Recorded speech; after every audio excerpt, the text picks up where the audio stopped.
আওয়ামী লীগ না করেও চট্টগ্রাম ১৫ আসন থেকে আবু রেজা নদভী ২০১৪-২০১৮ সালে রহস্যজনকভাবে নৌকার মনোনয়ন পেয়েছিলেন। দিনের ভোট রাতে নিয়ে কিংবা বিনা ভোটের নির্বাচনে সাতকানিয়া লোহাগাড়া থেকে আওয়ামী লীগের সংসদ সদস্য নির্বাচিত হন এই নদভী। বিএনপির সাথে জামাত ইসলামীর সরকার ছিল, কওমি মাদ্রাসা স্বীকৃতির বিষয়গুলো আসছিল, ওরা এটা কোনো গুরুত্ব দেয় নাই। মাননীয় প্রধানমন্ত্রী শেখ হাসিনা কন্টিনিউ ইসলামের মৌলিক কাজগুলো করতেছেন। ভোটে নির্বাচিত না হলেও আওয়ামী লীগের মনোনয়ন প্রাপ্তি বিস্ময়কর ব্যাপার ছিল এলাকাবাসীর কাছে।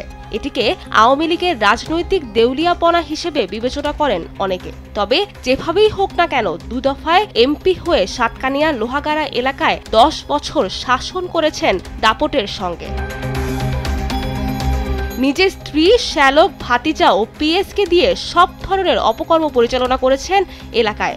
অবৈধভাবে বালু উত্তোলন, ইট ভাটা স্থাপন, পাহাড় কাটা, আবাদি জমির টপ সয়েল কাটা, অবৈধ সিএনজি ফিলিং স্টেশন স্থাপনা সহ সব ধরনের অবৈধ ব্যবস্থার নিয়ন্ত্রণ ছিল তার হাতে। তার ইশারা ছাড়া কিছুই হতো না।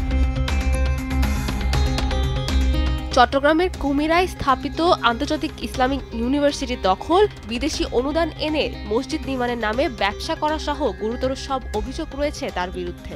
এসব করে নদভী বিপুল অর্থ বৈভবের মালিক হয়ে যান। ক্ষমতায় থাকার কারণে কেউ তার এসব অনিয়ম দুর্নীতির বিরুদ্ধে মুখ খোলার সাহস করেননি। ২০২৪ সালে নিজ দলের স্বতন্ত্র প্রার্থীর কাছে পরাজিত হয়ে এলাকা ছেড়েছিলেন এই নদভী। এরপর থেকেই একে একে বের হয়ে আসতে থাকে এলাকায় তার দুঃশাসনের চিত্র।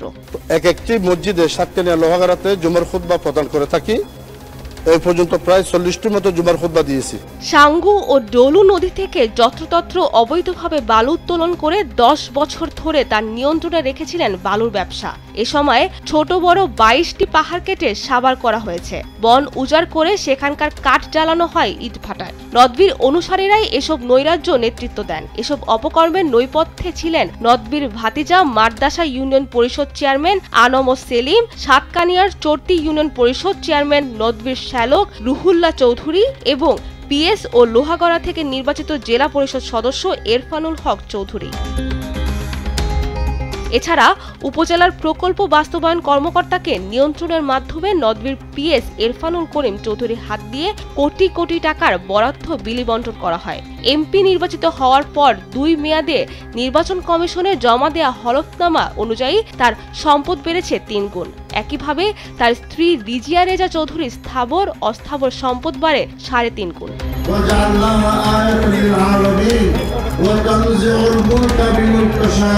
দুর্নীতি, স্বজনপ্রীতি, সন্ত্রাস, নৈরাজ্য সহ নানা অভিযোগে দলের ভেতর থেকে প্রতিরোধের মুখে পড়েছিলেন নদভী। সবশেষ 5 আগস্ট ছাত্র জনতার গণ অভ্যুত্থানের পর একেবারে আত্মগোপনে চলে যান তিনি।